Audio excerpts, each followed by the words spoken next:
Meeting of the Amherst Township Trustees called to order. Please stand for the pledge. I pledge allegiance to the flag of the United States of America and to the republic for which it stands, one nation, under God, indivisible, with liberty and justice for all. Abraham? Here. Lynch? Here. Uhrig? Yes. And Kish. We are all present. I have the meeting minutes from the regular meeting of the Amherst Township Trustees on September 8th, 2020. The meeting was called to order at 7:03 p.m. by Chairman Lynch.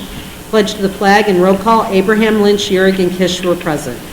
Also attending, Case Marsh, D. Lynch, D. Dempsey, V. Edwards, S. Justice, and D. Richards. 9/1/20, a motion by Uhrig, seconded by Lynch, to approve the minutes of the August 25th, 2020 regular meeting as corrected. Roll call, Lynch and Uhrig, ayes. Abraham abstained. 9/2/20, a motion by Abraham, seconded by Uhrig, to approve payment of bills and approve the financial report with reservations. All ayes. Trustee Lynch noted several items on the agenda were to be discussed, starting with CARES Act fund appropriations, concrete issues discussed at the last meeting, dumpster days, OPWC Round 35 applications, and Roth option available for deferred compensation. Under audience concerns, S. Justice of Powell Road brought up flooding issues, looking for solutions. D. Dempsey of Middle Ridge Road brought up concerns regarding a commercial business being operated in a residentially zoned district by his neighbor and constant diesel fuel fumes. V. Edwards Technology Integrations LLC was present for questions regarding the new audio/video equipment installed at the Township Hall, as well as the security cameras being set up across the street at the dumping area for yard waste. D. Richards from Life Care introduced himself to the trustees and noted looking forward to providing continued services to our township residents. Discussion ensued regarding a sub-grant Amherst Township might be able to provide to Life Care through the CARES Act dollars received. 9/3/20, a motion by Lynch, seconded by Abraham. Amendment of 2020 budget due to receipt of second distribution of coronavirus relief funds pursuant to House Bill 481. Roll call, all ayes. 9/4/20, a motion by Lynch, seconded by Abraham. Due to limited time frame available in encumbering of coronavirus relief fund monies and the waning days of good weather, it might not be possible to obtain multiple quotes for items that exceed Amherst Township's internal competitive bidding policy threshold of $15,000. Thus, the threshold will be eliminated for calendar year 2020 and default to statutory thresholds of Ohio Revised Code. Roll call, all ayes. Correspondence, there was none. Under reports, there was none for the ambulance, sheriff, or zoning. The road, park, and cemetery, Superintendent Smarsh will be receiving the estimate as soon as tomorrow for the park path leveling, sealing, and striping the parking lot. Contacted Chris Verow for labor and equipment for dumpster days. Catch basins on Foxtail was completed today. Mini grant catch basins were completed on dugouts at Park. Estimate of $3,055 provided for removal of silver maple tree in the park. Tree must be removed if an additional pavilion and picnic benches are to be added to promote social distancing. In the process of another round of roadside mowing, and work has begun on getting the new van fitted with lights and light bars, one still needing installation. The road crew is doing all the installation work. 9/5/20, motion by Lynch, seconded by Abraham. Authorization to file Ohio Public Works Commission Round 35 application for funding of Hidden Valley Subdivision concrete replacement, Moss Canyon Drive concrete replacement project, 242 full width roadway, Res 843-851 project. All ayes. 9/6/20, motion by Lynch, seconded by Abraham. Authorization to file Ohio Public Works Commission Round 35 application for funding of South Dewey Road, TR-105 resurfacing project from Middle Ridge Road to Ackerman Road, Amherst S. Court Line, Amherst Township equals 3,380 feet, area equals 7,647 square yards. Roll call, all ayes. 9/7/20, a motion by Lynch, seconded by Abraham. Hidden Valley Subdivision concrete replacement project authorization. 7404 Hidden Glen, 7448 Hidden Glen, 415 Berry Ridge, 544 to 548 Fieldstone and Aspen / Oak Knoll intersection. Roll call, all ayes. 9/8/20, motion by Lynch, seconded by Uhrig. to amend the plan adapted under the Ohio Public Employees Deferred Compensation Program to include a Roth 457 option. Roll call, all ayes. Complaints are being handled by the designated individual. And under new business, discussion was brought to the floor regarding holding trick-or-treat in Amherst Township. The Lorain County Health Department has encouraged holding trick-or-treat since it is an outside event, but also encouraged hand washing and other COVID precautions. Trick-or-treat will be held 1 to 3 p.m. on Sunday, October 25th, 2020. G. Lynch to provide information in Fall Township newsletter on best practices for a safe trick-or-treat event during the coronavirus era, per the recommendations of the Lorain County Public Health. The next regular Board of Trustees meeting will be Tuesday, September 22nd, 2020 at 7 p.m. at the Amherst Township Hall. 9/9/20, a motion by Abraham, seconded by Lynch, moved to adjourn at 10:30 p.m. All ayes. Okay, are there any changes or corrections to the September 8th meeting minutes? I have none. I just saw a typo, Where's that? trick of treat under new business. Just the F. Gotcha. Corrected. That's all.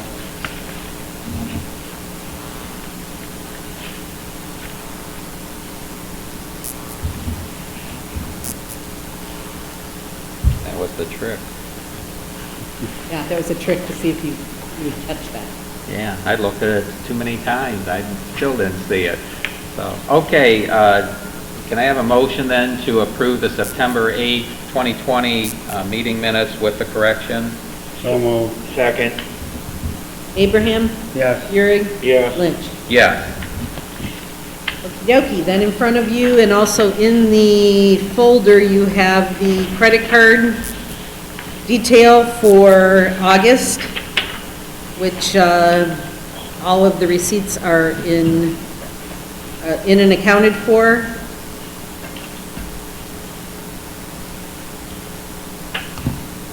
Yeah, low activity on the credit cards at $128.60 total. So, okay, I'm going to make a motion that the credit card account transaction detail has been reviewed per policy, and the card statement is accepted as presented, subject to investigation. Second. Lynch? Yes. Abraham? Yes. Euring? Yes. Okey-dokey, then under your financials, you have the payment listing in front of you. We'll get back to that in just a second. I have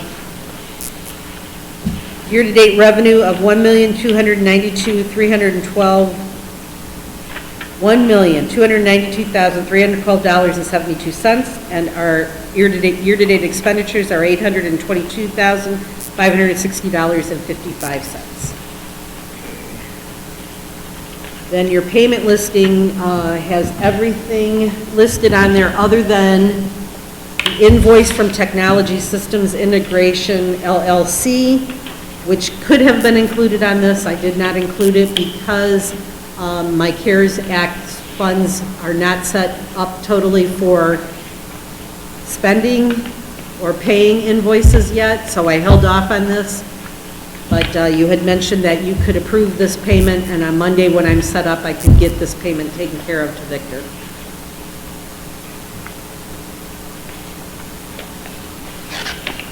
Chris, can I ask you the game time Yes, payment? that is the parks. What was that in the park, game time? Yeah. Steps and a platform, nuts, bolts, and a railing.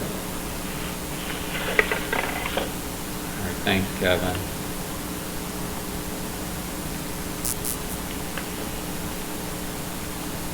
Okay, are there any questions on the financials? I have none. I do like the property tax, at least that's been holding up, which will offset motor vehicle and gasoline tax. And Craig Snodgrass was at the Lorain County Township Association meeting last Thursday, Chris, and they're seeing the same thing throughout the county. So that will help That the offset taxes are that. holding up. The property tax are holding up. The county's expecting a record in sales tax, but obviously motor vehicle, gasoline taxes are way down Why is sales tax up? because people are spending money even though they're not, they may be at home, still working, and it appears they're taking on more projects, and some of it, again, I can't tell you, David, I because can this is tell coming you from one- the auditor. Yeah. But it's causing an increase in revenue. Yes. Yes, the auditor, what people are assuming is like, since they can't do anything else, they're going out and spending money on buying things locally, they're not going outside the county, and so it's showing up as higher sales tax revenue that the county commissioners are seeing. But whereas there was the concern that property taxes would be going down, because if you recall the last recession, ours, they went way down because there were so many people losing their homes, not paying. They haven't seen that yet, and they attribute some of that to everybody refining at the lowest rate in history. So they're able to keep their homes, and those that did get out of work, at least up to this point, had money to pay for it. Now, who knows what will happen in the long term? But it's not like what we saw in the last recession, so things are kind of different. So we've got some accounts are way down, but ones where originally people thought they'd be down, they haven't gone down. For us, it's property tax. Sales tax doesn't impact us at all. I was going to give one example. I recently purchased an item at On the Edge Honda. I talked with the owner, Kathy Bears, and she told me they sold out of everything in May and June. And everything now that you buy has to be pre-ordered because they don't have stock. And the other Yeah. thing, if you went into retail, Denny, only because I went in to get a fishing rod, a new one, my son came home, I'd noticed all the bicycles were gone. And I talked to them, I said, yeah, you gotta order it, and they don't know when they'll get them. Right. But Right, there were no fishing rods. right. Now, they've got them back in stock now, but people are buying them like crazy. I'm like, why? Because they're doing outdoor activities and spending time. And people still have money, even though this COVID experience has kind of put them on lockdown. But anything you can do outside, they're spending money and they're doing it outside, so. Okay. Anyhow. All right, well, with that then, now we're going to have another item for this one invoice here, but with the payment listing and the financial reports, can I have a motion to pay the bills and approve the financial reports with reservation? So moved. Second, Abraham, Yes. Urick, yes. Lynch. Yes. Okay, and then there's one more you have in front of you, this invoice from the Technology Systems Integration. That's the one where when the account is finally set up for the CARES Act fund, just to make it simpler in the accounting of this, and particularly for an audit, which may not happen until 2 years from now, so that we don't have to be going through transfers of funds and making it more complicated as to where the CARES Act funds went, is I'm going to make a motion that the fiscal officer is authorized to pay the invoice from Technology Systems Integration at an amount of $4,642 for the partial listing of technology equipment that's already been provided to the township. Second.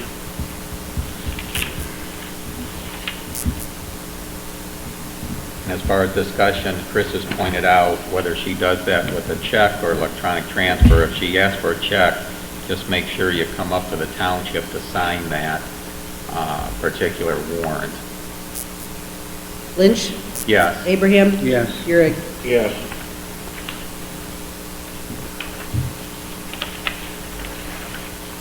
What was that?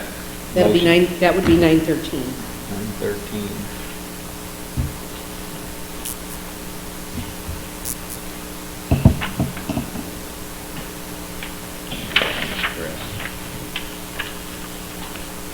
Okay, is there anything else there, Chris? Nope, nothing that I have at the moment.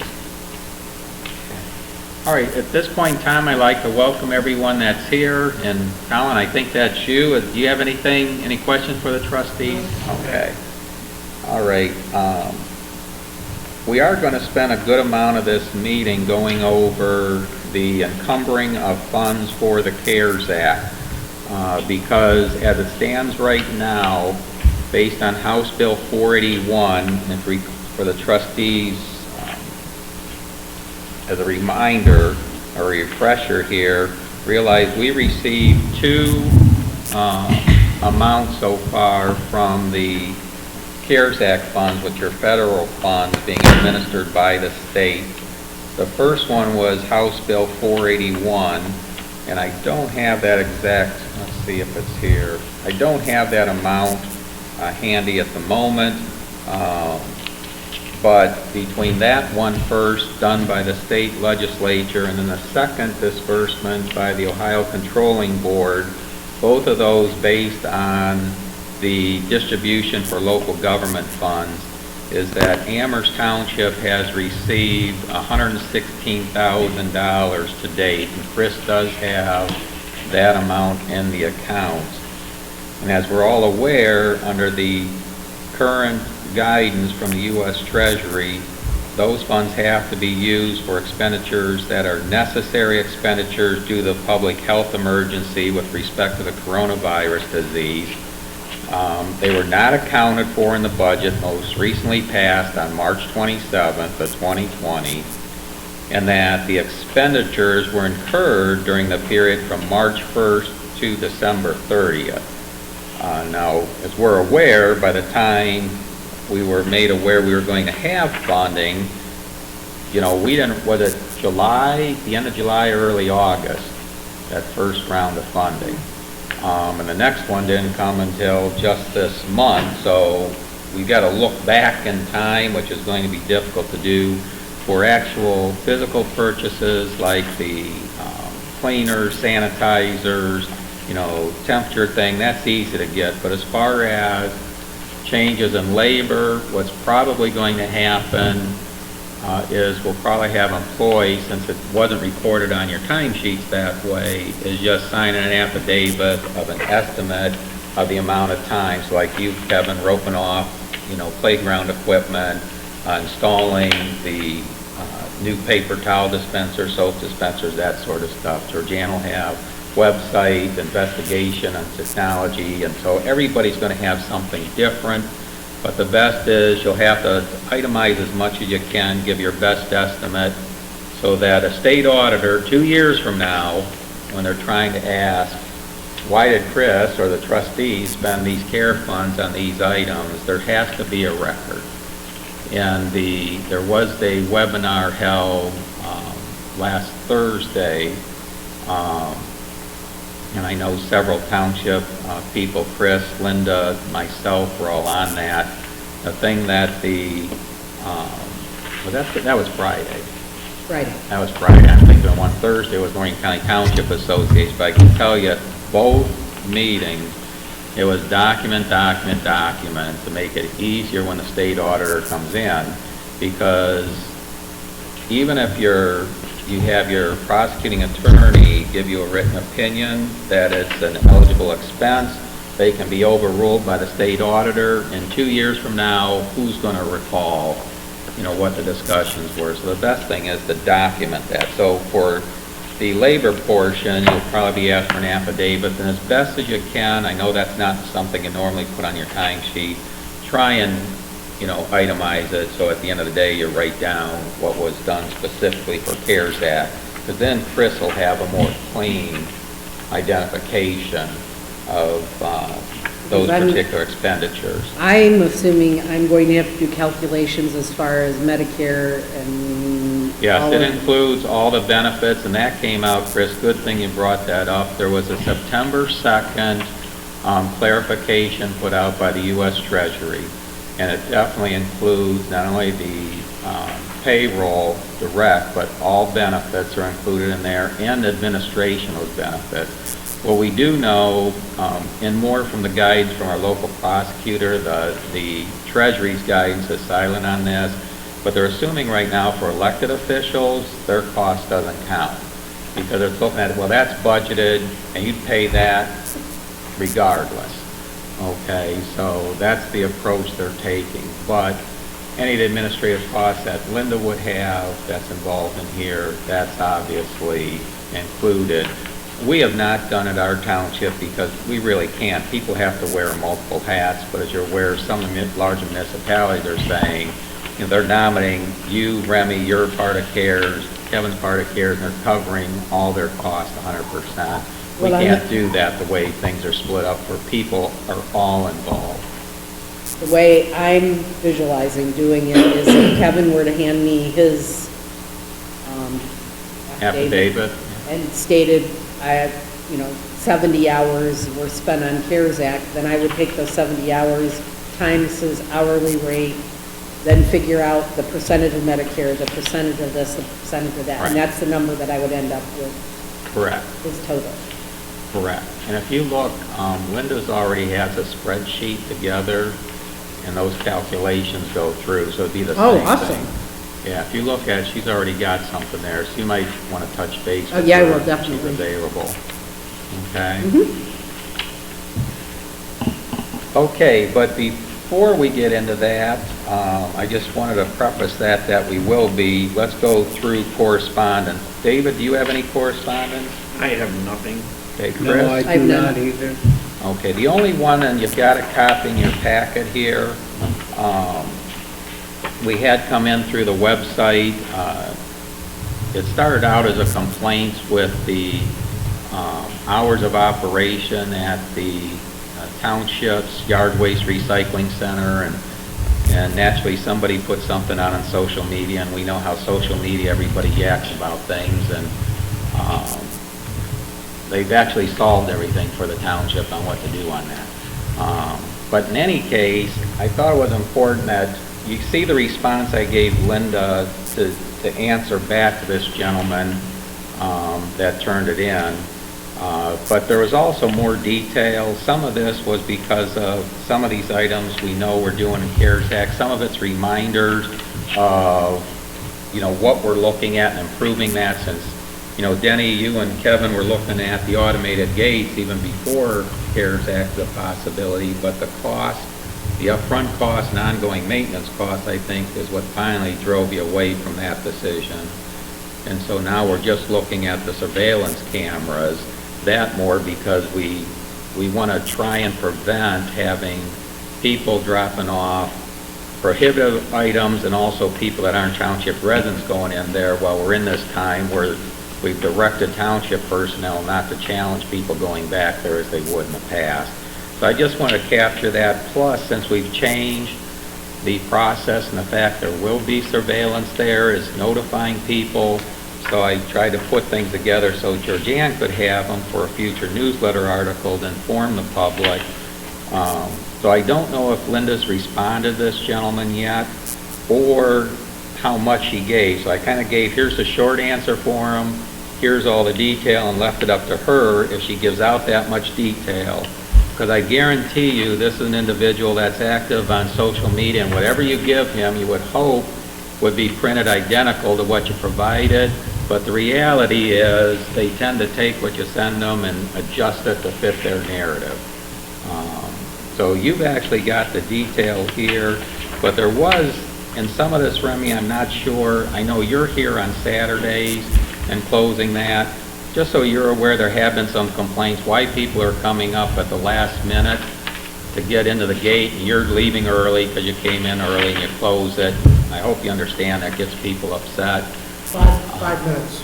Yeah, but that's when they claim they were here, so I guess they were going to dump their load fast enough in the time you leave. But I think, Kevin, was it you and Linda said you're going to take? Yeah, we're gonna take that. Are you going to be running back here on Saturdays? It'll be taken care of. Okay. Well, it should be temporary because, as explained here, we started in 2012, and more because we were hearing for residents, particularly in the fall, that since 2012, when it comes fall, it's kind of open. We aren't locking it off. It's open till sunset to give people more hours, but we understand the risk in that as you get more people dumping things there, either dumping things they shouldn't, which get commingled in the compost heap, which then causes us added cost in separating it and getting rid of it, or we get more people coming in that aren't township residents, and that is not free for the township to operate. And since it's township residents and property owners paying the taxes to operate it, they're the ones that should be using it, not someone from outside the township.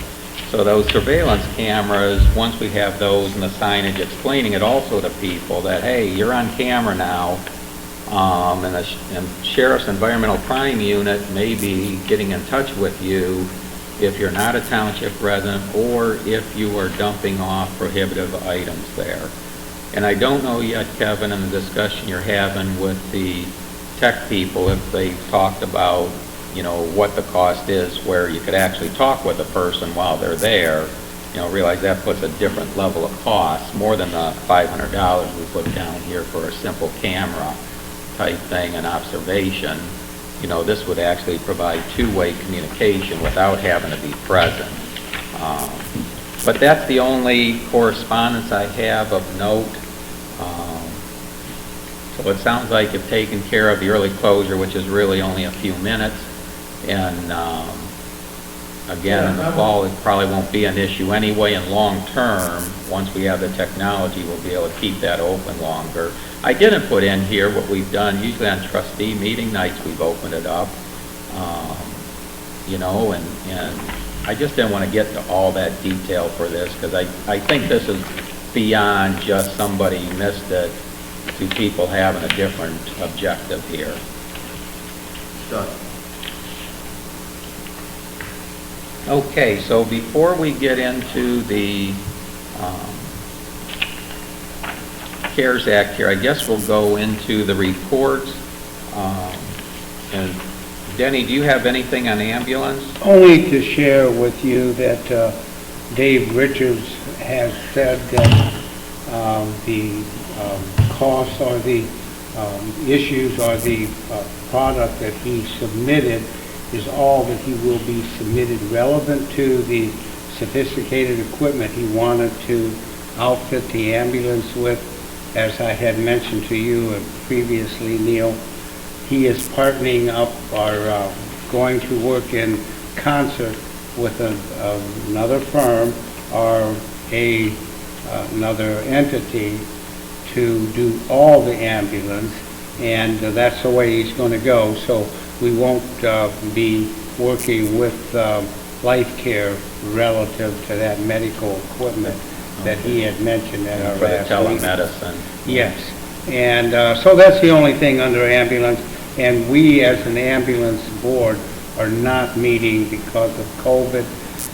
We've already satisfied our yearly obligation relative to the ambulance board, and we are not meeting, and they do not consider it something that's necessary unless there's an emergency that comes up, and then we will meet. Okay, when we get to the details on the encumbering of funds, we'll have more discussion there where you guys can decide, since you're our rep on the ambulance board, Yes, sir. how this is addressed between the other two entities that are part of the ambulance district.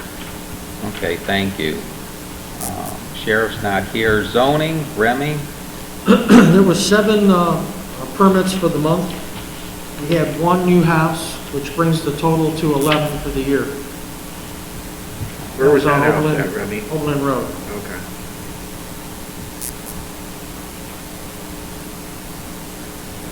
And you project we'll have more?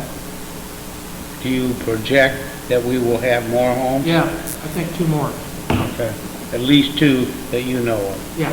Okay, very I know good. some more lots sold, but don't know if they're ready yet for building. Okay, thanks, Remy. Are there any other questions for Remy? All right, a fire prevention, that's okay. Roads, parks, and cemeteries, Superintendent Smarsh?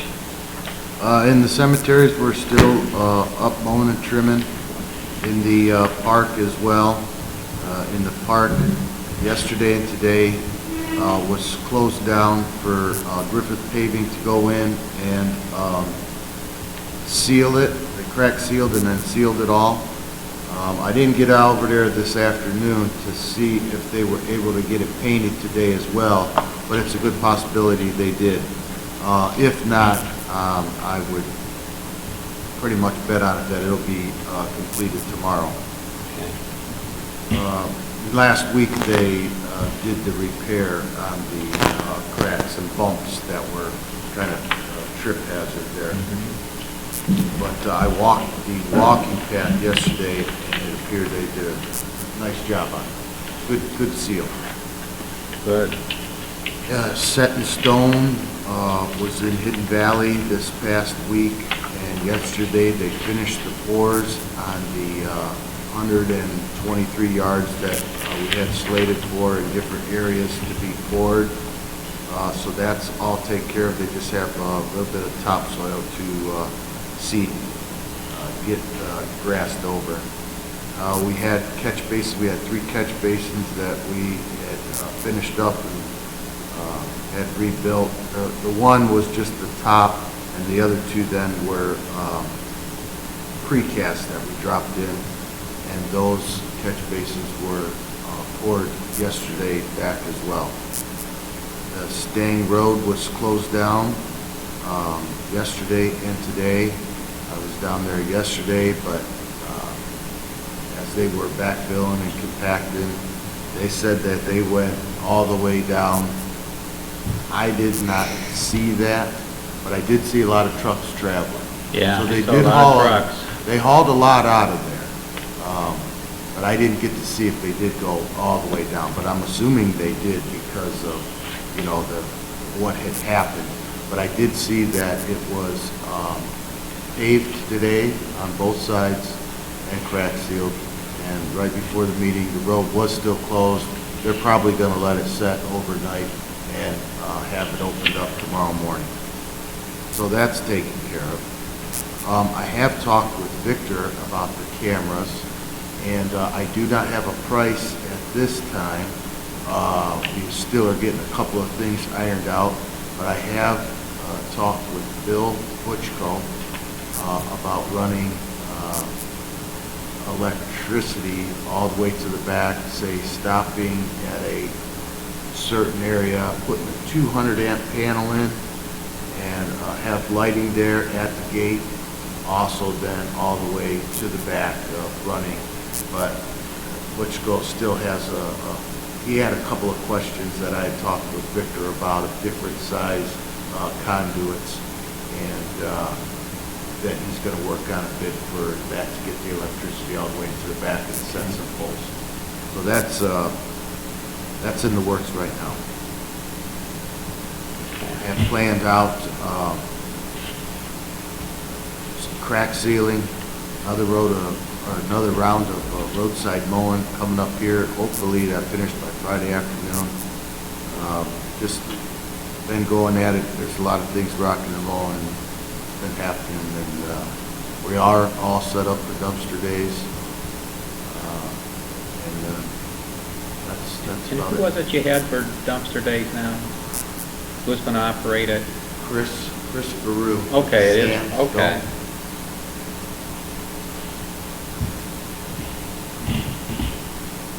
All right, there any questions for Kevin? I have none.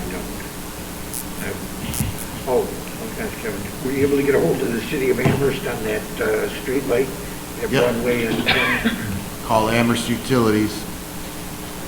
They send the guys out. Okay, and just so the trustees are up to speed on this, at the last meeting, we talked about why were the berms never paved on Dewey Road for the safety, and with the new criteria that are available in the methodology for evaluating projects, that's been given a high weighting.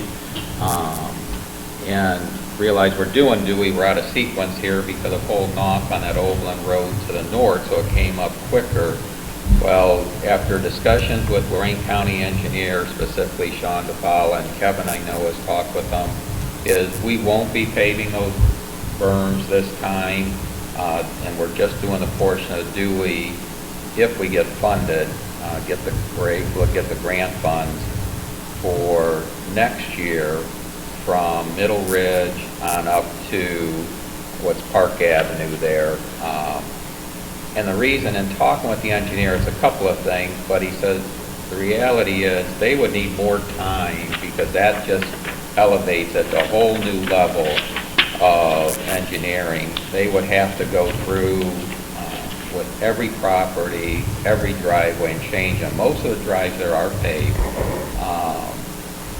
Dig out the edge line, see which way they have to shift.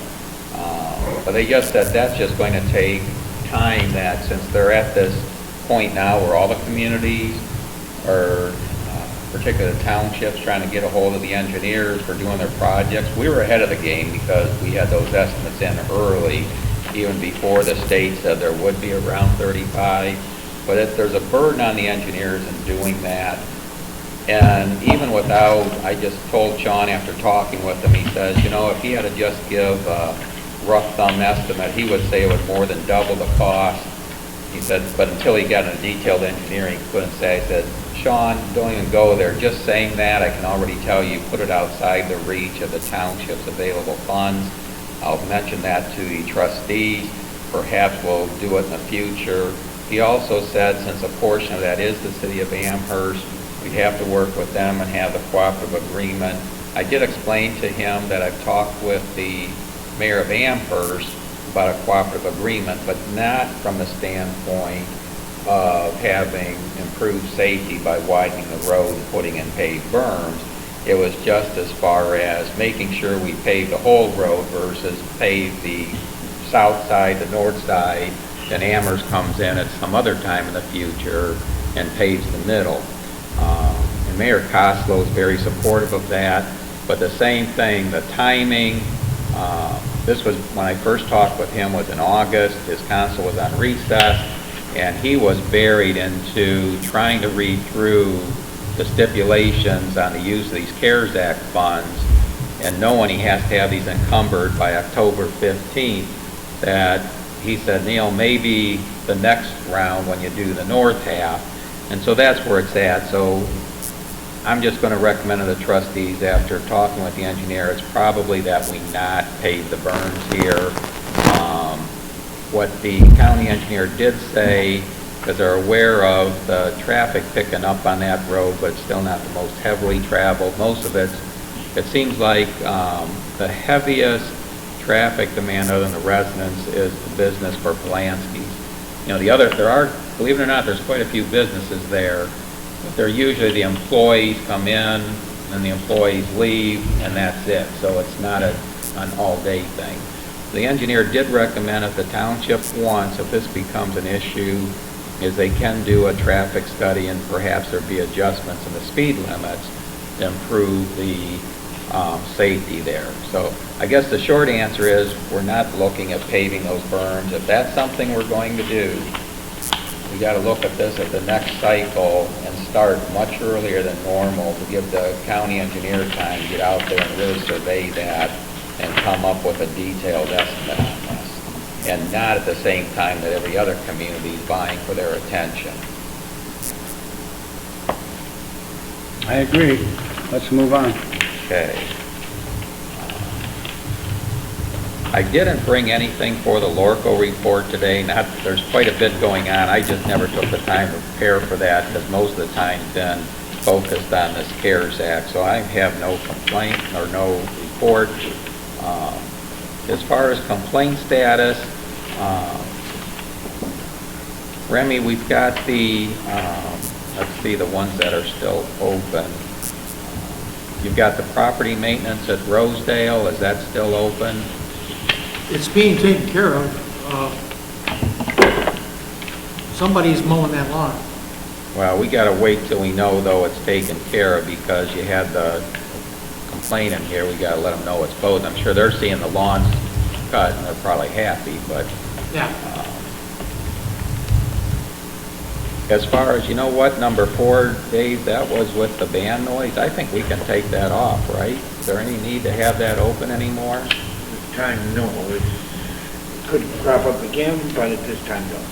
Okay, I'm going to cross that off, because the letter went out to the property owner, I assume, and it's basically there's nothing. Bands are still allowed like they've always been, and playing music still allowed like it's always been. It's just the level. Yeah. And I think now with some of the entertainment locations opening up, those bands probably found their regular venue to play at anyway.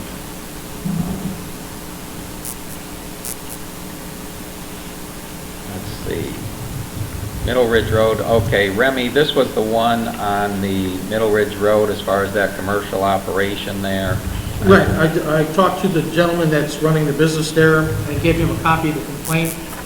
He said he was gonna talk to the owner and see if they can't work together to kind of alleviate some of the problems. But he seemed to think that he was in compliance, and I did too, from what he was telling me, so they'll see if they can work that out together. Okay. So can we close, I mean, the last thing about the best thing the complainant mentioned was just if they could relocate the trucks when they're warming them up, but I'm not sure. I think you said they'd have to put in more drive area to do that, or at least stone. Well, he's got a driveway coming in off of Hidden Valley there, and he can park along that driveway, and I see he parks some trucks diagonally there. And I've noticed he moved that, but as long as we just don't move, or now you got, okay, move it away from my property and move it over to my neighbor's type thing. Right, it's far enough away from everybody Okay. from there. But can we then close that one? I think so. Have you talked with Mr. Dempsey? No, not as of yet. I'm gonna, I'll wait till you tell me you've talked with them and I'm then gonna do we'll that close it. tomorrow, hopefully. I'll try to get a hold of him. Okay.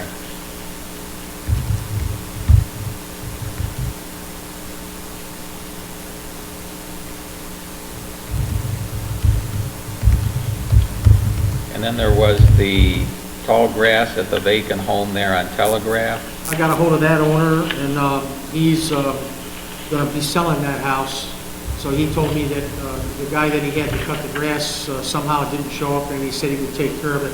I haven't been out there to check to see if he did, but I will do that tomorrow. Okay. I'll leave it open until we know it's done.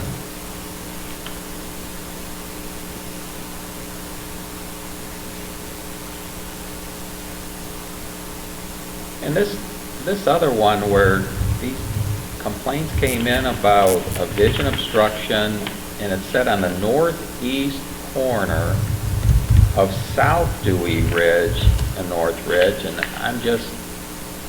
I drove up there immediately upon us receiving this complaint. I didn't see any vision obstruction. Have you been up there? Oh, yes, that was the gentleman that lives on the corner, got long hair, was having trouble with his wife and that. He put a fence in his front yard. I stopped by and took a look at it. He was in the right of way. I told him that I actually put a spray paint mark where he should have it. I told him that he That's the needed fence to get a that's laying on permit, the so ground right now? So he took the fence back down, so Okay. that's been alleviated. You can remove that. Okay, good. Well, yeah, because I couldn't find any obstruction. Georgianne saw the fence laying on the ground, so that must be just knocked the fence over. Yeah. Okay. All right, thank you. And I didn't get a chance to read this new one here from over on Juniper, but I'll just assign this to you. I mean, Thank you. it's a pretty long one here to read through, and it just came in then today. I'll add it to my repertoire. Okay. I offered you a thought and a suggestion, okay? Yeah. Is that owner, that's the only land, so this is really, this complaint isn't one specific person, it's an anonymous complaint? That is correct. Okay.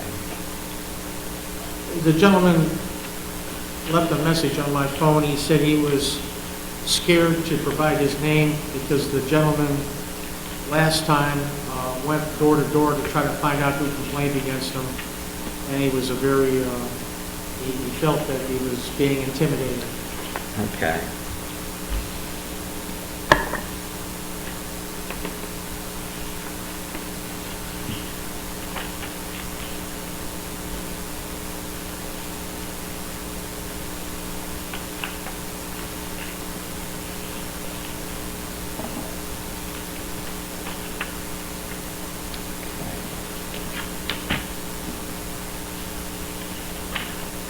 All right, well, before we get into the CARES Act fund, actually, for the trustees, are there any items there you need to cover tonight?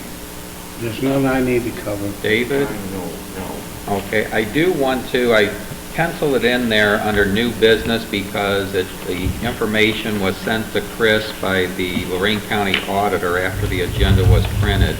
But basically, it's in the document that was sent to her was dated, the document says September 18th. I don't know when it actually showed up, but it's just letting us know that the current road levy we have, which is the 1 mil 5-year levy, is expiring.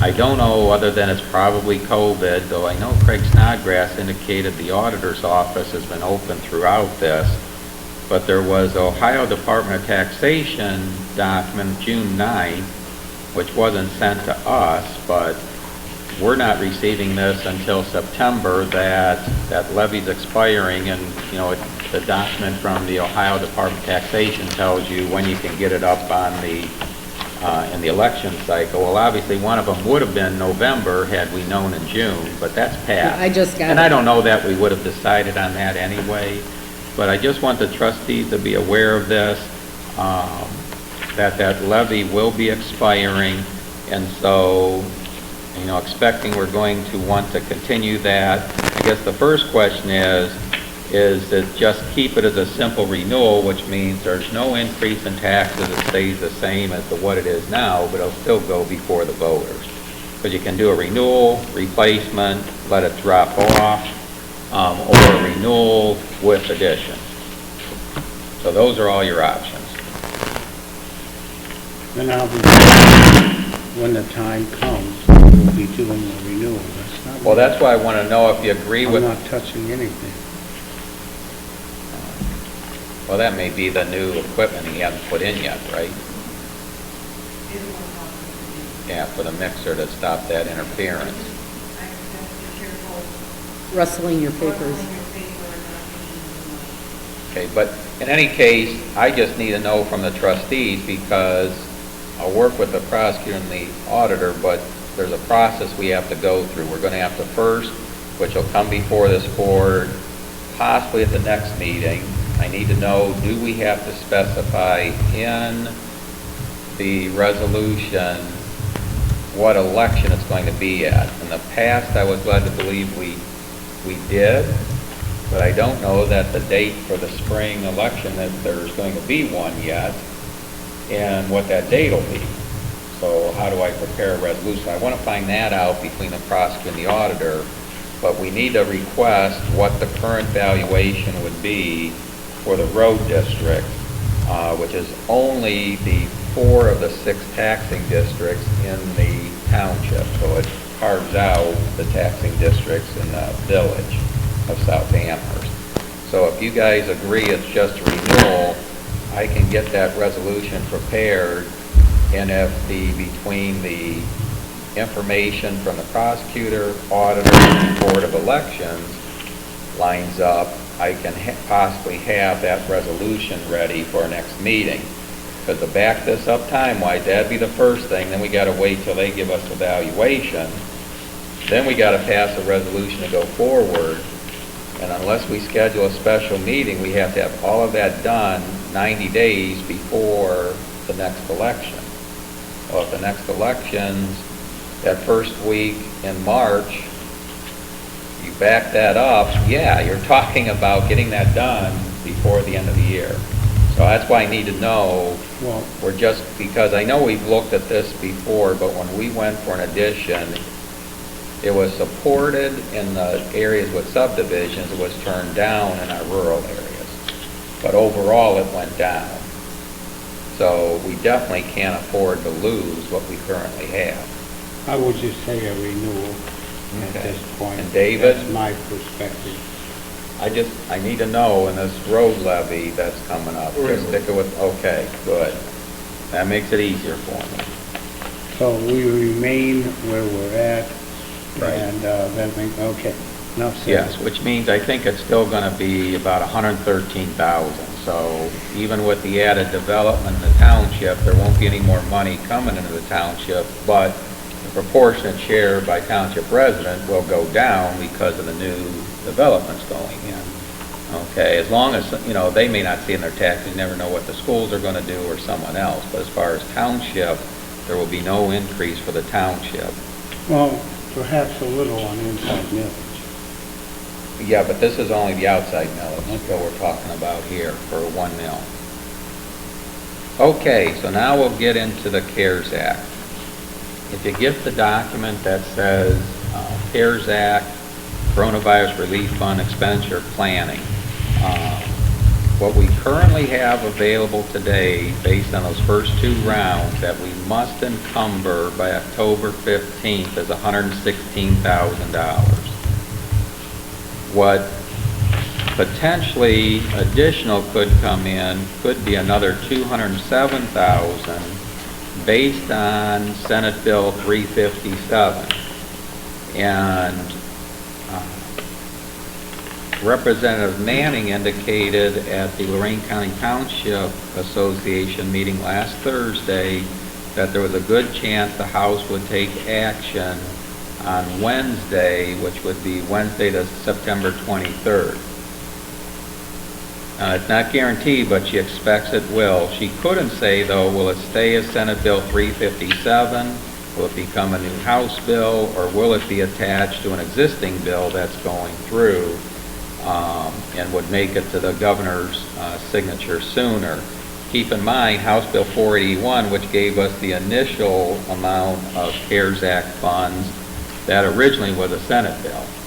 And had we jumped the gun, you know, people were filling out because you had to pass a resolution, they were marking a Senate bill, and they needed a ruling on that. Did they need to pass another resolution? And it was turned out they did not. They would consider that's the new House Bill 481 replacement. So I don't know what it's going to be. Keep your eyes and ears open, but if that comes through, as Senate Bill 357 is, they will extend the time for the appropriations from October, or the encumbrance from October 15th to November 20th. But those dates are set by the state legislature through this legislation. The spend date is a federal requirement on the CARES Act. That does not change. The federal requirement is that the expenditures must be completed by December 30th. The state legislation is telling us by December 28th. The reason they're saying December 28th is because any of these funds that aren't spent, the state, since the state's responsible for administering these, we are like a political subdivision, that they must return it to the U.S. Treasury. So the state is requesting 2 days leeway to get those funds back before they send it back to the U.S. Treasury.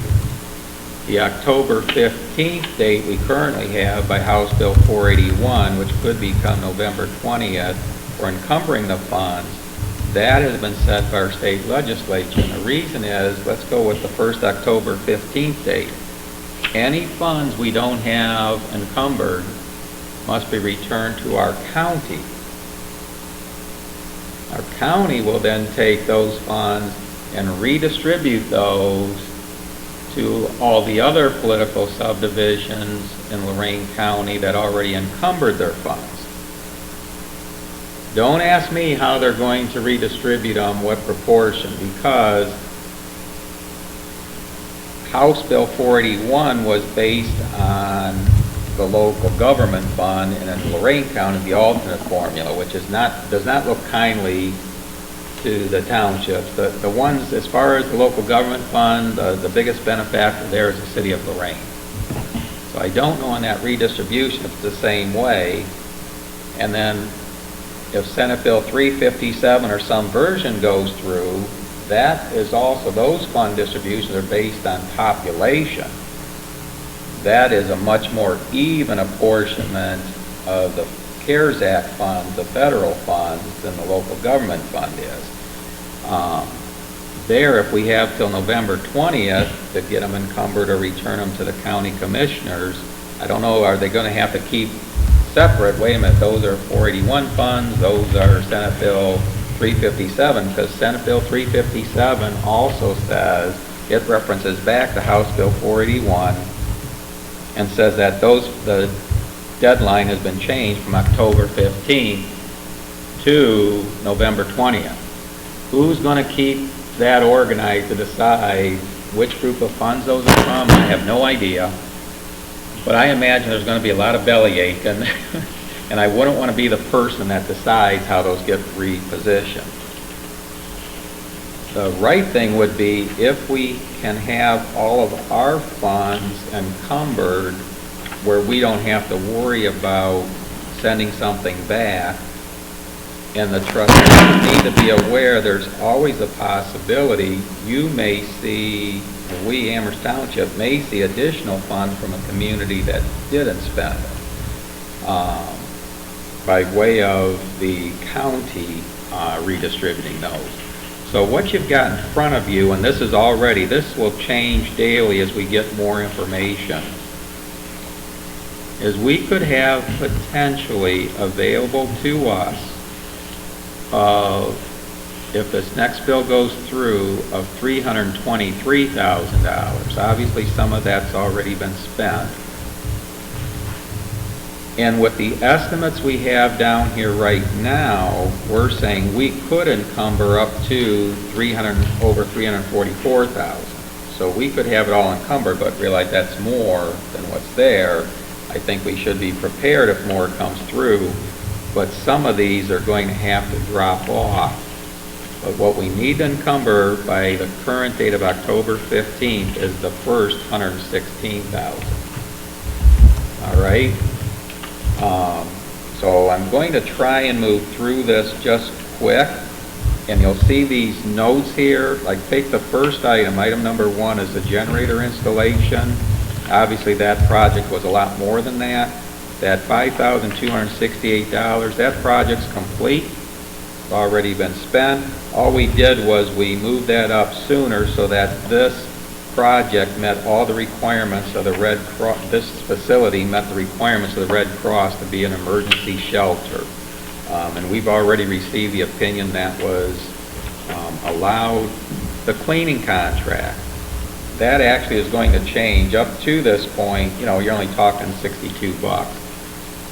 But we'll get into the packet here different to keep things in order, where Linda's got new contracts or new quotes, because we currently use Murray Ridge Services, and we still will plan to eventually go back to them once this COVID situation is over. But they discontinued service until they could decide what to do. They've now re-implemented service, but they've re-implemented, we're not getting service, because the issue was they can no longer transport those adults all in one van. They're leaving it up to the parents. It's being difficult for the parents to get people to the job site. They haven't been here to the township. So Linda's gotten some additional quotes here. We said, Linda, just go get the quotes. Tell Murray Ridge, she's been in contact with them. We'll eventually come back to you when you're able to re-implement the services the way you were before. But we can't be having Kevin and Linda running around here straightening things up and cleaning and dumping the garbage and slopping the toilets and washing off the handles here to keep them sanitized. No-touch soap dispensers and towel dispensers. We actually got those at no cost. I don't know if this labor's correct. You guys in that affidavit will have to put down what it was in the installation, because the only cost there was the soap, the paper towels, and the actual labor, our in-house labor, install them, since the vendor gave us the actual dispensers at no charge. The sanitizing products, mask, no-touch thermometer, there you see I show no cost, because, Chris, that's going to, those are being accumulated as we go, and to my knowledge, Linda will have those. And some of those you're going to have to reimburse from those CARES funds, since we already paid out of our existing funds. Right. And as we discussed earlier, you want to keep this straight to make the future audit easy, so we want to do as little bit of that reimbursement as possible, but those you have no choice. Remy indicated before the meeting those no-touch faucets are in. realize that cost is $6,700. It's going to be less than that. Are you installing them, did I hear? Are you installing those faucets? I don't know Or, if I can or if I'm allowed. okay. I would suggest a plumber do that. And who's our plumber? We got Gibby's D&M, we use D&M for our, Well, Giddings does our heating and cooling. get it just the heating, I could get us a plumber.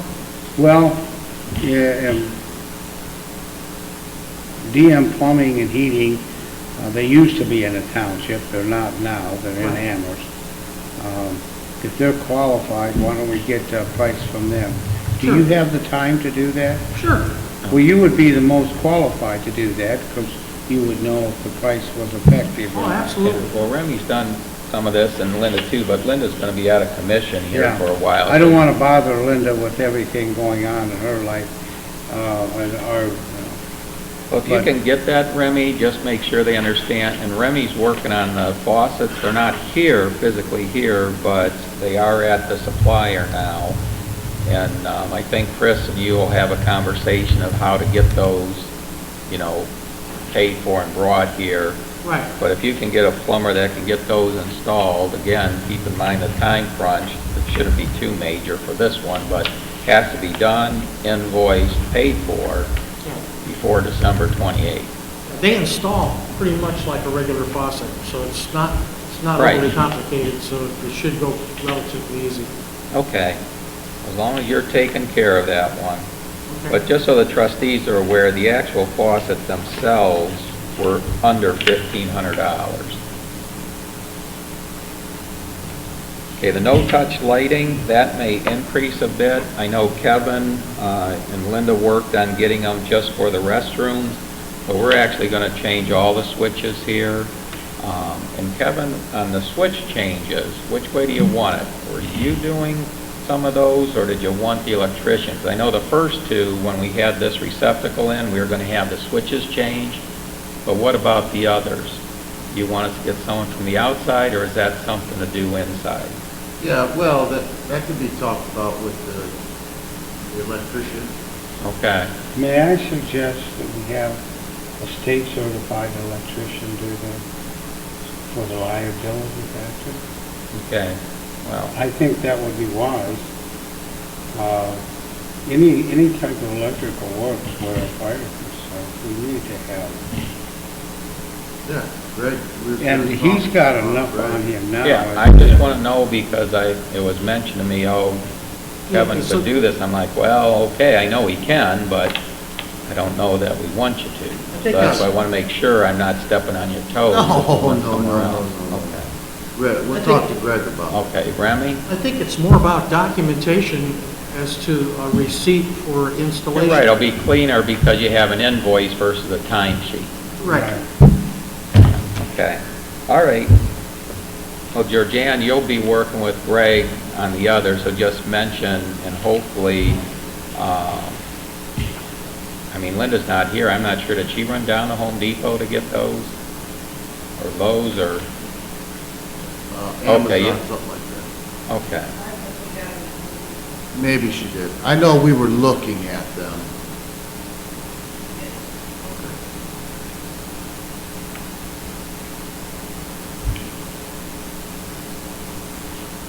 All right, as far as the video equipment, you have a quote in here from Technology Systems Integration. You saw the invoice where part of the stuff's already here to get started. We've got that. I'm still going to leave that as the 15,000. We may come in under that. Well, let's keep in mind, we have this, the regulations require we have these funds encumbered. And Colin, you might be interested in this since we've got more detail on this. This equipment is going to be allowed some people here to work at home if that becomes necessary. Amherst Township does not intend to do that, but we know if one person tests positive, the health department's going to shut us down. Our biggest hit is going to be our road people.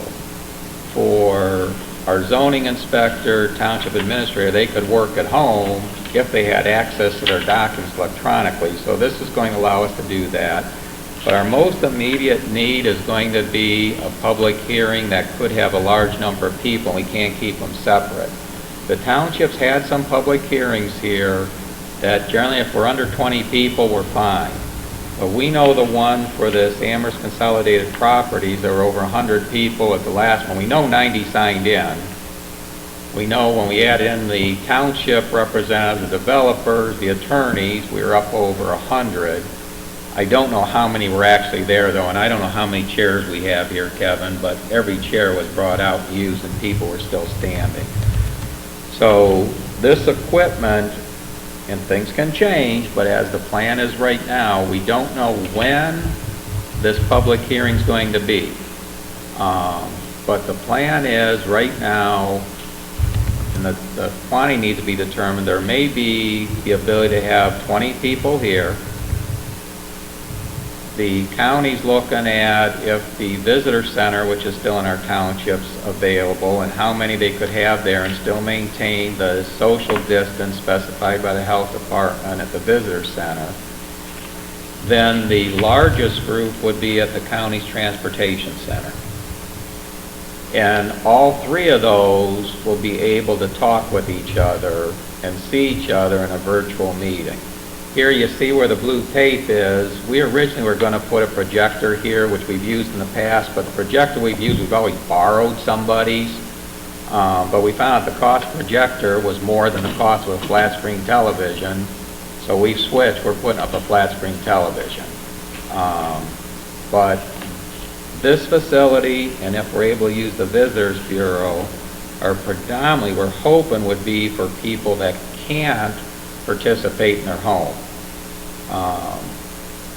And then this way too, people that don't want to be in a public venue will get all those immediately bordering the development that Amherst Consolidated Properties once would get a notice, just like they did for the original meeting, and that notice would tell them how to get on the Zoom meeting.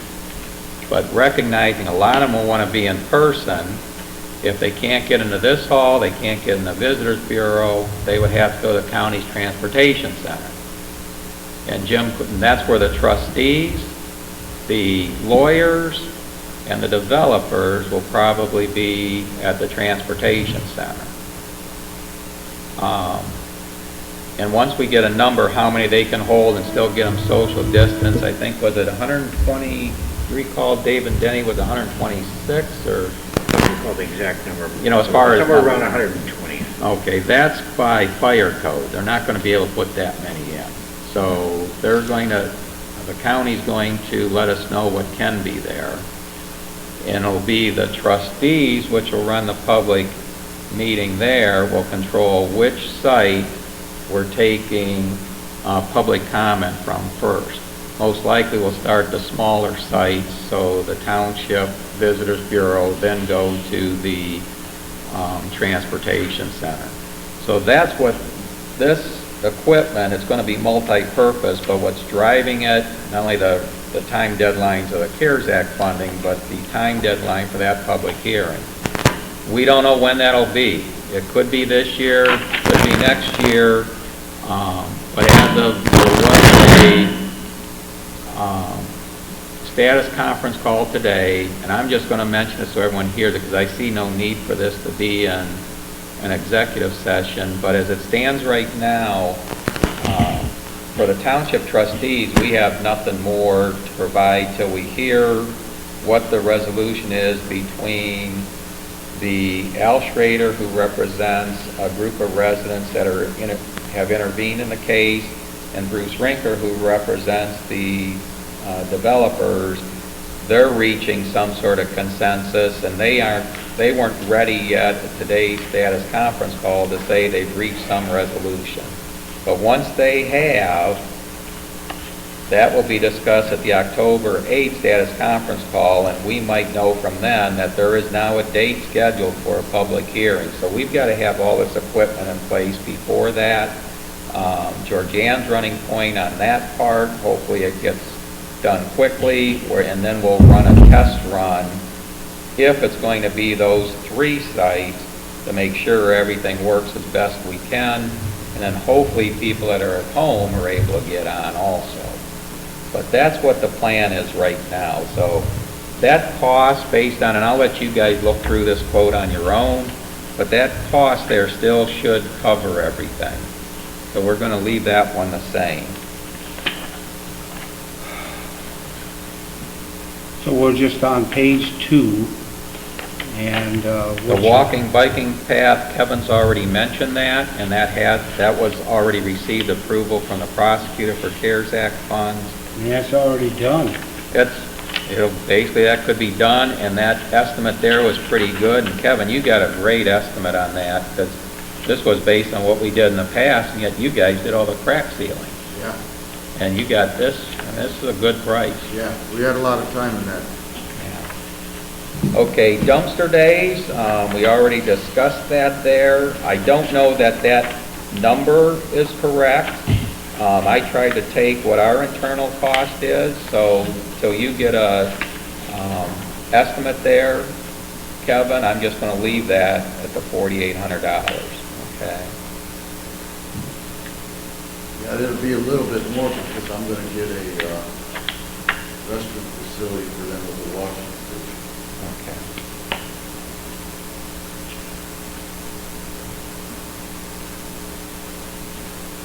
The restroom with what? Washing station. Oh, the wash station, yes. Yeah, well, they'll need that. Okay.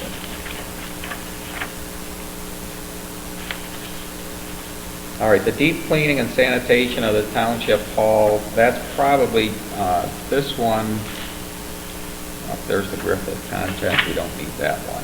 If you go, there's a document here that Linda has, yours won't be highlighted because I copied it in black and white, but it shows the HVAC, motion light sensors and whatnot. We've already talked about that.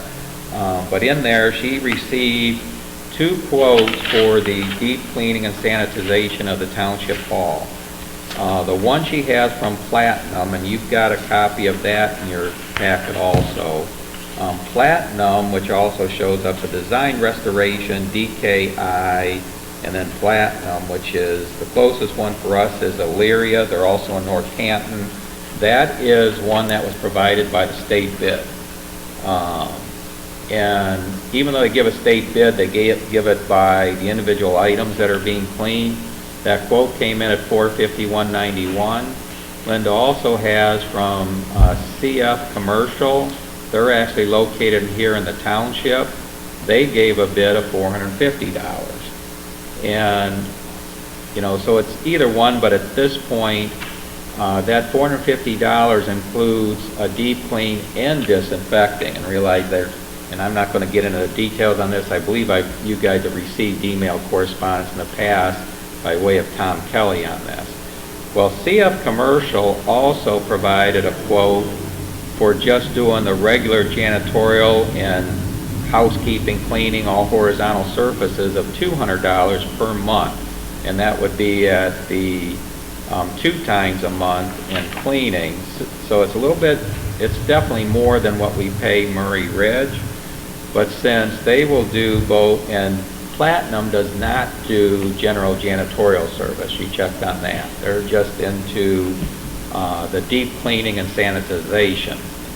So because of that, I would propose that we authorize Linda to contract with CF Commercial to get both the deep cleaning, sanitization, and then the regular maintenance until we get Murray Ridge is available. Once they're back up and running, they can do the regular cleaning, and when this COVID's over, this deep cleaning hopefully goes away. Okay, so unless you guys have a complaint, I mean, their quote came in at the same as the state bid price. All right? Is that okay, David? Tell Linda to go ahead with CF Commercial, which is right here in the township over on West Ridge.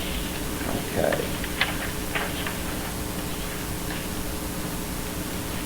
The Zoom license, that's all part of, obviously we'll have, the Zoom license, let me back up. For the public hearing that's immediate, we're going to use the county's Zoom license with them being the host and the licensee, and because the county's interest in that project, that meets the terms and conditions. This other Zoom license, this is just a just in case, and you hate to spend money that you may not have to spend, but because of the time deadlines and the $200, I'm going to recommend that we go ahead and get it, but just so everyone's aware, we may never use that. Okay, so we can control when we sign up for that, you know, and not have to do it right away, but Georgianne, I'm going to look to you as far as, you know, and we'll be talking, you'll see, hey, are we ever going to need it?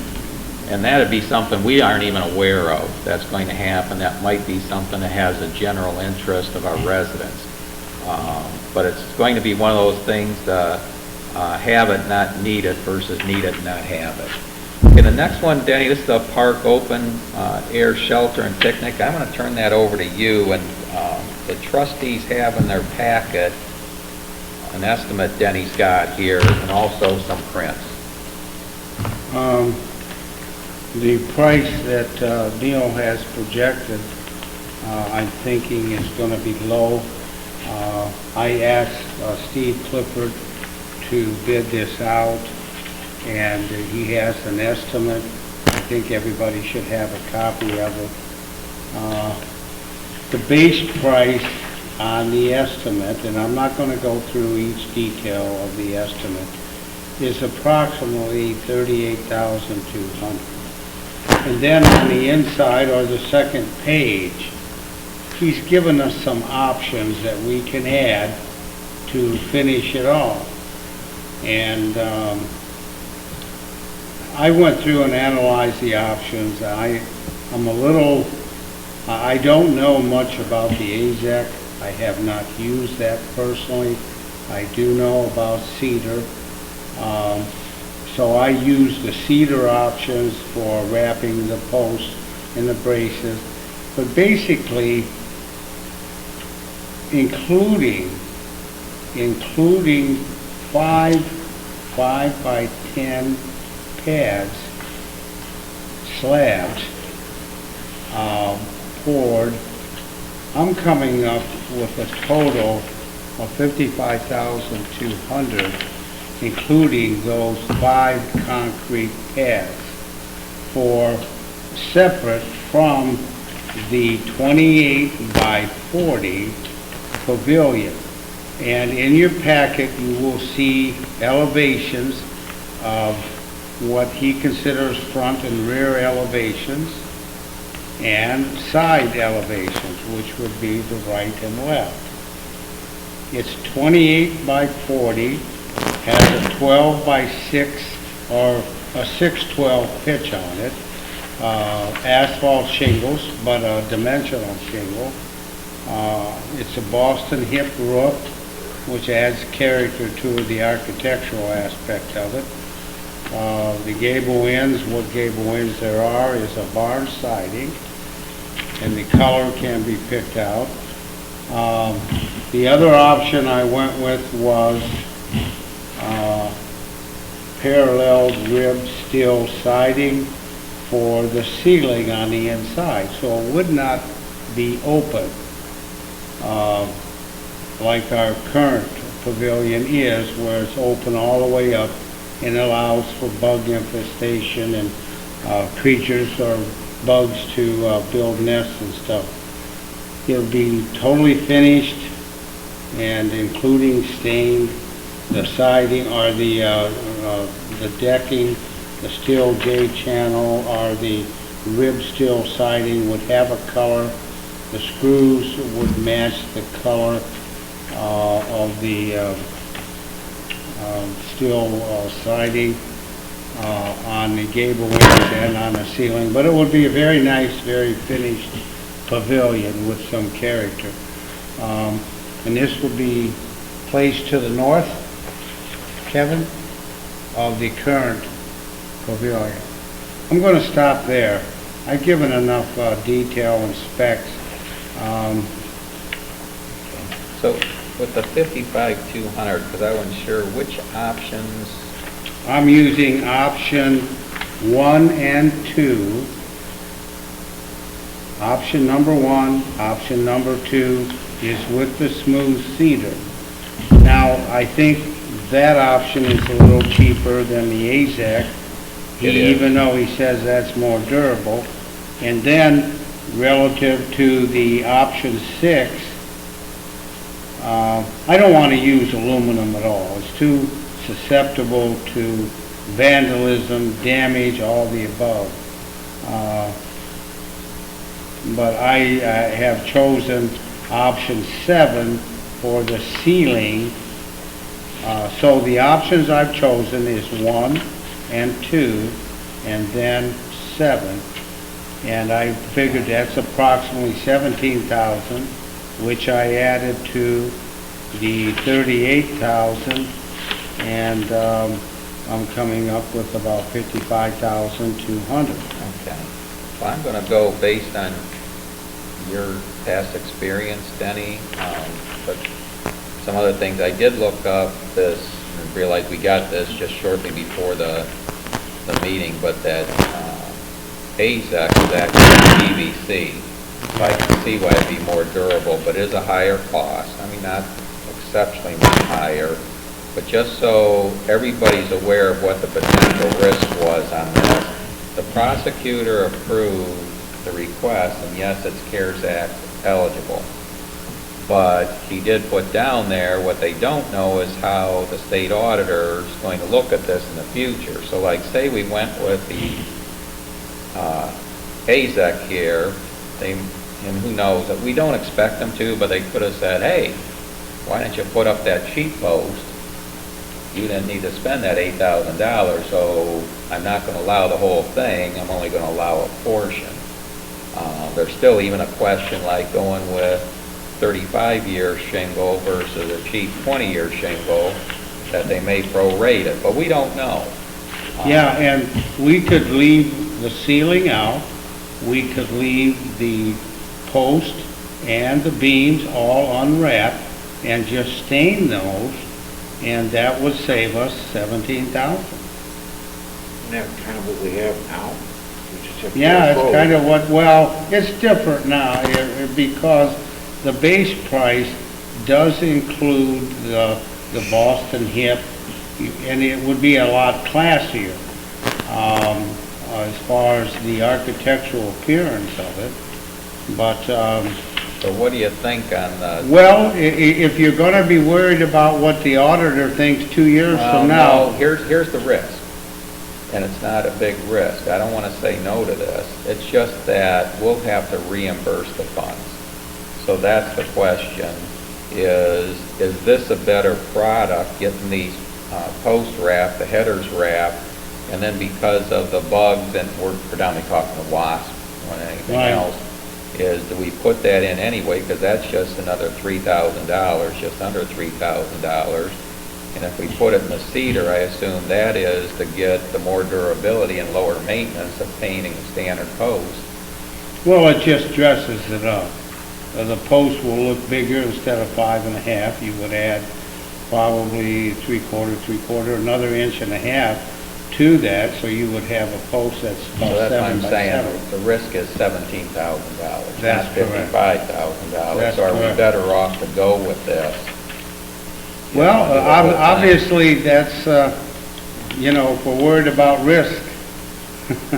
What's our bidding threshold on this? What's that? What's the bidding threshold on this? For a park shelter? I don't think there is one, David. It's construction, no? There's, it speaks to a town hall. This isn't a town hall. I'm not aware of anything for a park structure. We had an internal policy, but that's, 15,000, But to satisfy or to meet the time restrictions that we have, there's no way you could go out to bid. I had, he worked a week and 2 days to put this together right, because we were hoping to have it so that we could have it, that's... for tonight's yeah, you meeting just- for discussion. Right, and you didn't get this till today. Another $5,000 for the tables. Well, that's why I was wondering on the tables, yeah, they're not in here, but there's pads in here, And this, I guess this is where, Denny, I'm relying on you. $10,000 then. Well, 500. if we eliminate the concrete pads, that would probably take, what did you say? They're $1,000 a piece. For Well, the, then- not the table, the pad. The Yeah, pad. no, I'm talking, you'd have 5 tables under the pavilion, at least, say, and you'd have 5 on the pads. So, Okay. they're just for the table, I see. So if we eliminate the 5 pads, the concrete, keep in mind, they're 5 by 10 and they're 5 inches thick. And by the time you remove the dirt, put stone in, form them, everything else, the 5 pads could totally be about $5,000 to $7,000. The concrete, labor, and material, they could be more. If we eliminate those, that's another savings that we could look at.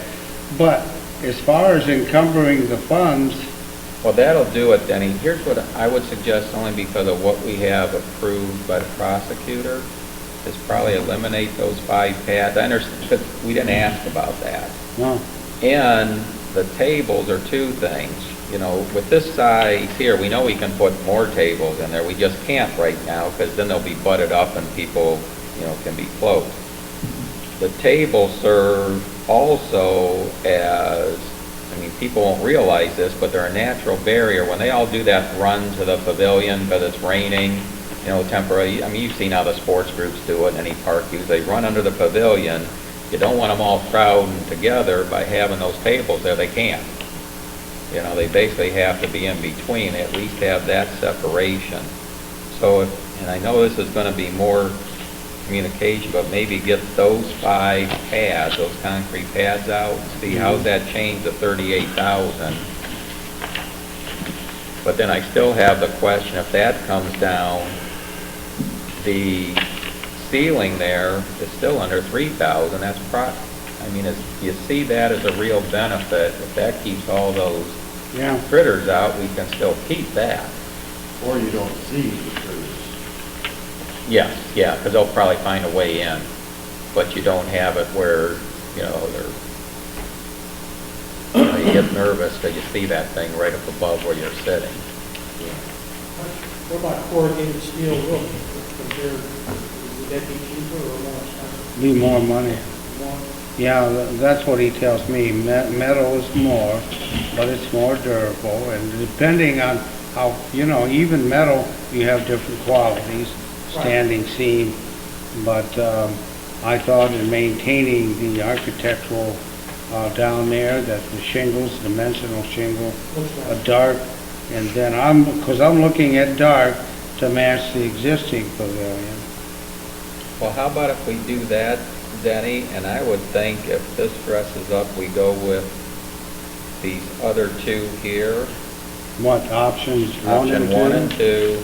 So we have 1, 2, and 7, but eliminate The pad, the pad, okay. which takes away, which isn't shown in here, the 5 pad plus the picnic table. Well, in the there's no future- picnic tables in here, it's just Right. the picnic table slabs, which are 5 by 10 and 5 inches thick. So, But we would end up adding those later to justify the pads, yeah, and this way we won't have to. And we still know we have to put 5 underneath, right. and that's what's been approved. So if we get those 5 out, see how that changes this.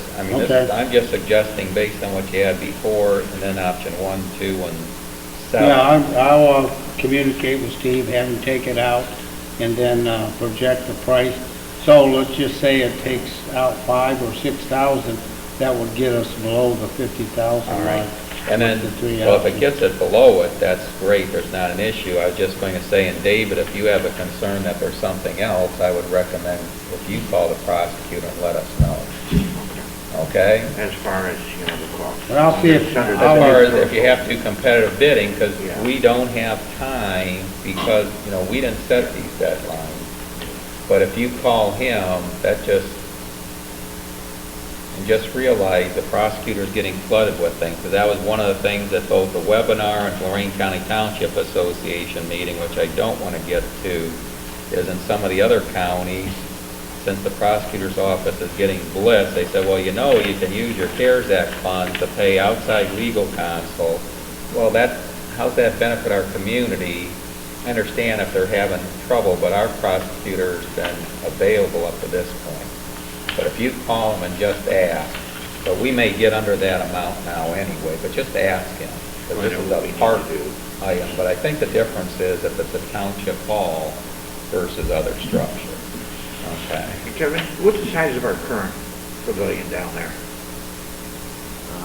I don't know it exactly. There, it is a 27 by 33 concrete pad. The pavilion's just a hair under that.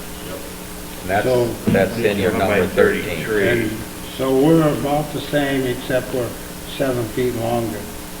So it'd be a little bit bigger. Am I, you said 23? 23? 27 by 33. 33, yeah, so it will be 7. This is a 28 by Roughly 7 40. foot longer, so it's a little bit bigger structure. Yeah, but the 28 by 40 works out well for nominal lengths and, pole spacing, stuff like that. Because if you'll see, he's using headers, LVL bearing headers, in order to get the spacing to 10 foot and on the post, so there'll be less posts. And in studying the drawings, and if you remember how Steve did that, he drills a 2-foot hole and places a pole on a concrete pad that is probably close to 2 foot in diameter and maybe 18 inches. And then goes from there. But he shows that in your architectural drawings. I appreciate I know this takes a lot of time. I'm sure. Well, he and I worked together over via phone and texting to work out the design of it, and we came up with a 28 by 40. But anyhow. Well, you know what you're... Okay, I will... Basically, you're going with what I suggested and leaving out the 5 by 5 by 10 pads. Right. And seeing if we can get that down below 50,000. Correct. Okay. And David will check with the prosecutor anyway if there's any statute on that, which I Okay. suspect there isn't. Will do.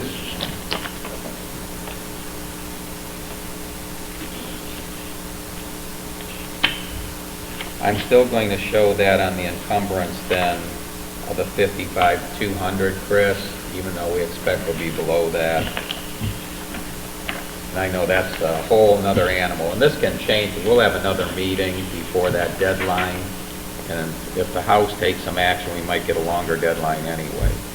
Okay, 14, this was a Sandstone Joint Ambulance District, and where we had Dave Richards in here, and Denny, do you want to address that one also?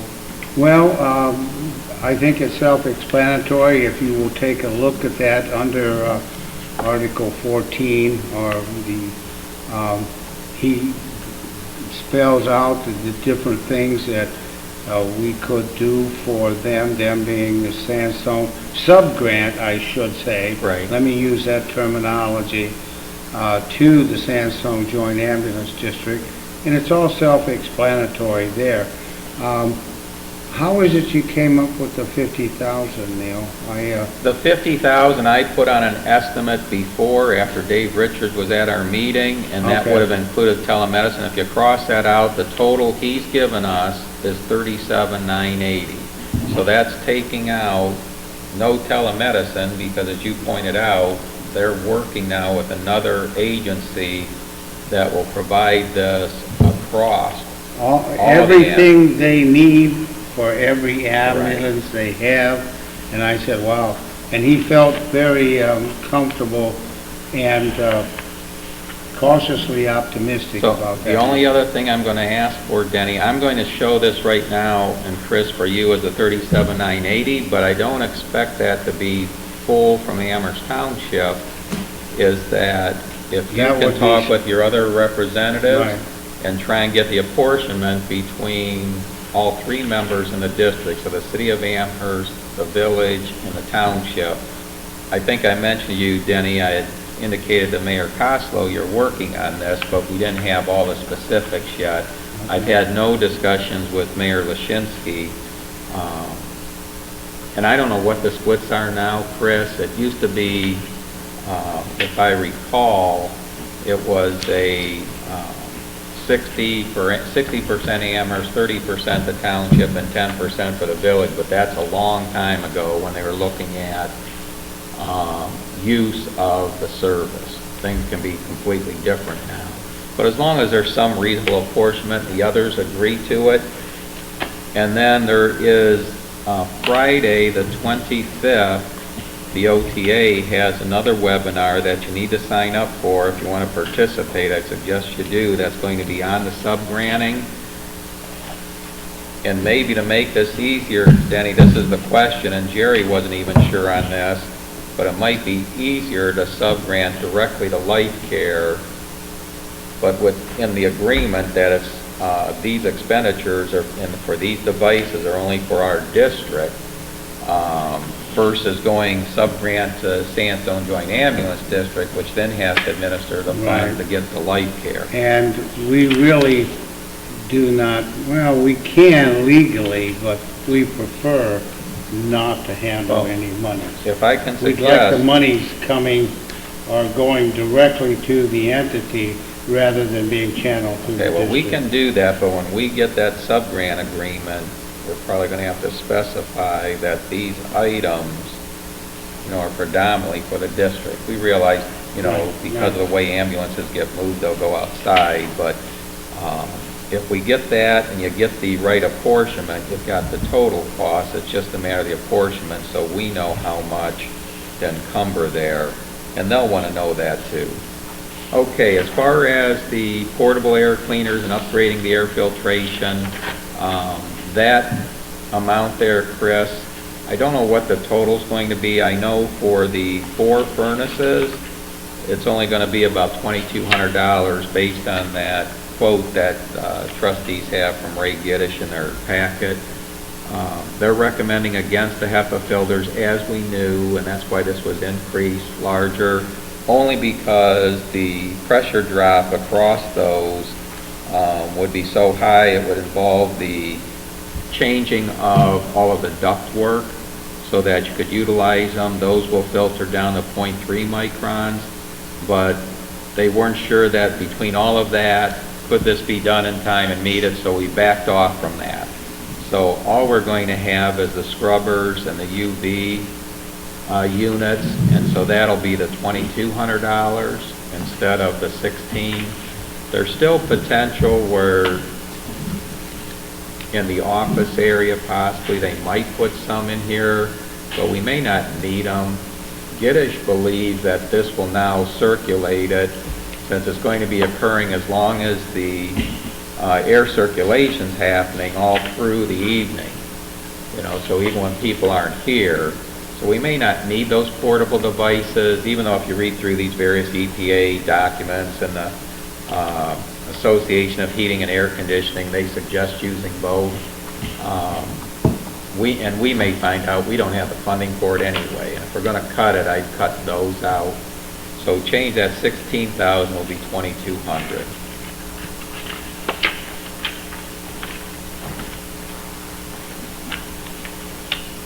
Website, we're still waiting. That's going to be predominantly labor. Fire and EMS, as you've seen, I did send the request to the prosecutor's office as to how those funds would be used. Have not received a response from him at this time, and actually, I'm sorry, that's the one with the sub-grant. At this point, we probably wouldn't have a sub-grant, but I just had that in there to consider. Same thing with Overland Courts. Newsletter.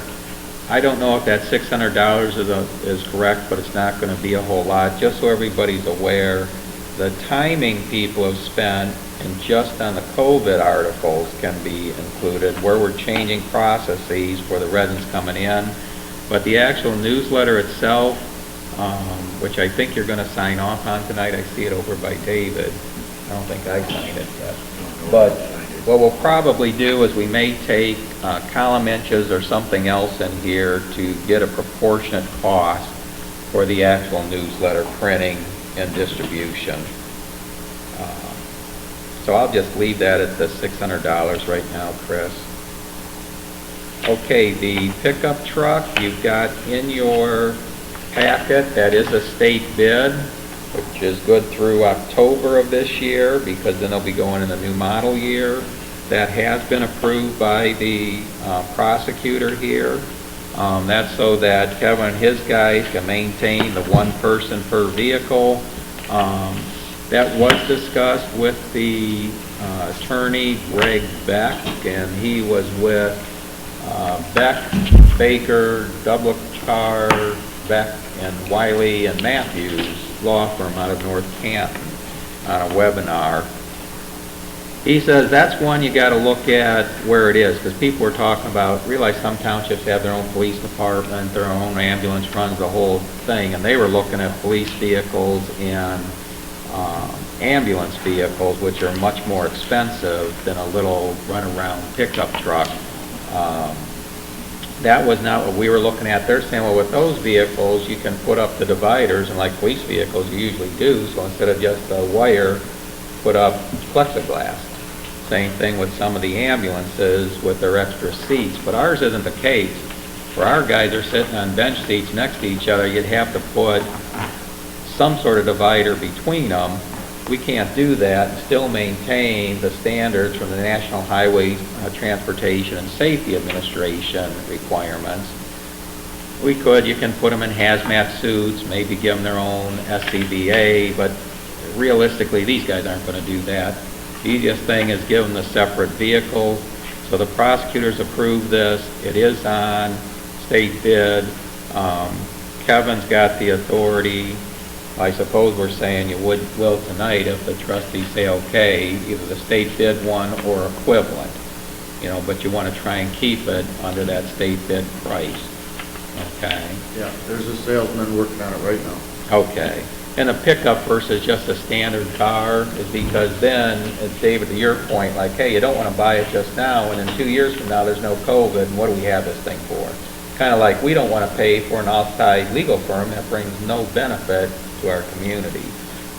So this pickup then will have some long-term usage, but right now the main thing is going to be keeping people separated here.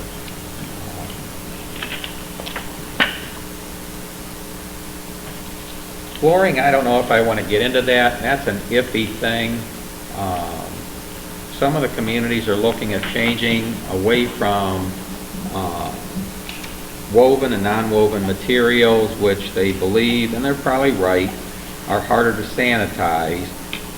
The attorney, this Greg Beck, felt that, well, you should probably get a biologist or virologist to give you something in writing for the auditor, your state auditor, to hang your hat on. I would think that the health department would be also good enough, but just by the fact that those fabrics have much more surface area, I don't know that you need a virologist to tell you that, but I just put it down there with $0 if it's something we consider, or in the event that we have residual funds. But certainly not recommending we do anything there. Okay, first responder service and personnel. I don't know if this number is going to be accurate. Let's keep in mind our total cost for fire and first responder is going to be a minimum of $176,000 a year, minimum. Depending upon usage, it can go above that. Based on the new guidance from the U.S. Treasury, they are saying you can use your CARES Act funds. They've now taken all safety forces, including police, fire, ambulance, health department, and saying you can cover payroll and benefits. Well, we don't have our own. We have a Sandstone Joint Ambulance District, and we contract for fire service. But our agreements specifically identifies and delineates number of personnel, rate for personnel, vehicle, separates out the fixed administrative cost, that's the $14,000 a quarter, so it's all identified. So that's why which I don't think, I didn't copy the document to the prosecutor's office. I was hoping to have, his yay, nay, before I copied that. Since we have all that, to me, that should be covered. But it'll only be covered for the 10 months from March through December of 2020. So the first thing we need is the prosecutor to say that will be, and I copied in the email to him the identical verbiage from the guidance from the U.S. Treasury that I believe does cover this. Once we hear from him, we can then, with the invoices that we receive on a quarterly basis, is Chris will have the authority to pay those. Now this is the one where, Chris, we can use kind of like a ballast and watching funds so that we're using the right amount of CARES funds. These funds, we do have internal resources, but what we'd be able to do is maintain now some balance for carryover, because as we're also aware, our cost of first responder and fire service is now just covering what we're taking in. So revenue and expense, there's no buildup. We're not eating into the balance yet, but we're going to reach a time, probably in the next negotiation, that will happen. So if we can pay this with CARES Act funds, that'll protect that. But we need the prosecutor to weigh in on this. What I did is I just took an apportionment over 10 months with the $176,000 minimum, and I put the $126,000 to first responder, which is, we get more first responder than we actually have fires, and then $50,000 to fire. Okay, that as you guys are all aware, that changes. This will require, if the prosecutor approves this, we will be required to have Fire Chief Wilhelm send in the final quarterly payment or invoice for 2020 early. So in other words, it won't go all the way through the year, because we have to make the payment by December 28th. Right, if this makes sense to everybody. So we need him, maybe they cut it off early in December, send us that, and then the final days in 2020 get billed in 2021. So you're saying the fourth quarter, which we usually pay in 21. Would be paid in 2020, because, when the state auditor comes in, they're going, wait a minute, these funds are only for 2020 expenditures. Well, the service was provided then, but we didn't get the invoice until later. Because I don't think he's going to, unless we got that first invoice in 2020 was for 2019. No, that doesn't count. Right. It had to occur between March 1st, 2020 and December 31st. Right, and January and February of 2020 don't count. Right.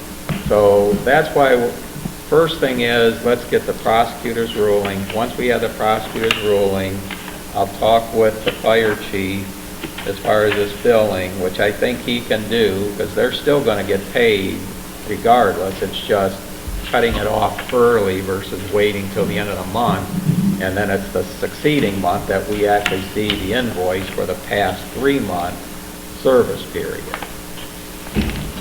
That all makes sense. Mm-hmm. Okay. And the last item's justice labor. We talked about that, having an affidavit for the earlier time and just keeping track on your time sheets. I did ask this at the Lorraine County Township Association, which was a virtual meeting with the OTA, and even Jerry Ennis backed up what the OTA said. The OTA can't provide legal opinions, but they kept saying, document, document, document. And they said, I hate to say this, because I was hoping we could just take a percentage of employee cost and have them sign an affidavit. They kind of lean towards, that's okay for the historical stuff, but anything, once you were aware, put it on a timesheet. Because again, the state audit could be 2 years from now. and nobody's gonna remember what happened 2 years previous. So we're basically have to, that's what that labor is. Originally, I put $3,000 because that was the residual balance, but as new things came in, we actually exceeded the potential funds for encumbering. Okay? Well, if you can use the funds to pay the fire, that would in essence eat up all the funds. What are we at? Well- 16,000 now, or? Well, 116,000 now, but what I'm looking at, David, is that I expect the house is gonna concur, so it's actually gonna be 323,000, okay? I And do the- have a question. What if they don't? Then you have to adjust. Yeah, we'll have to adjust that, exactly. Because they're gonna say, how can you encumber more than you had? But we didn't set up these time deadlines. Right. But if they do pass it, then hopefully the new timeline's coming through, so. Right, yeah, which gives you till November.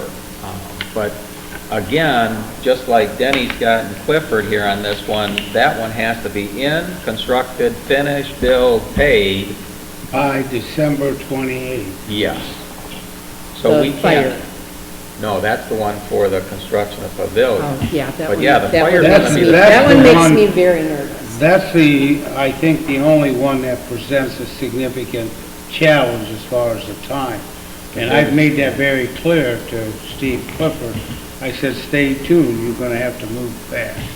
Right, and that's why we backed off on changing the HVAC, because there's no guarantee they'll get it done. And their recommendation was, this does make sense, but do that when the useful life of your plant is done.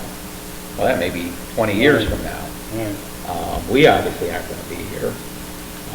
So those future trustees will have to take care of that. But it'd be recommended if they get that, just avoid this in the future, change your whole air handling system. Red Cross might like that too. But that's everything on here, so Chris will be fully encumbered with the funds.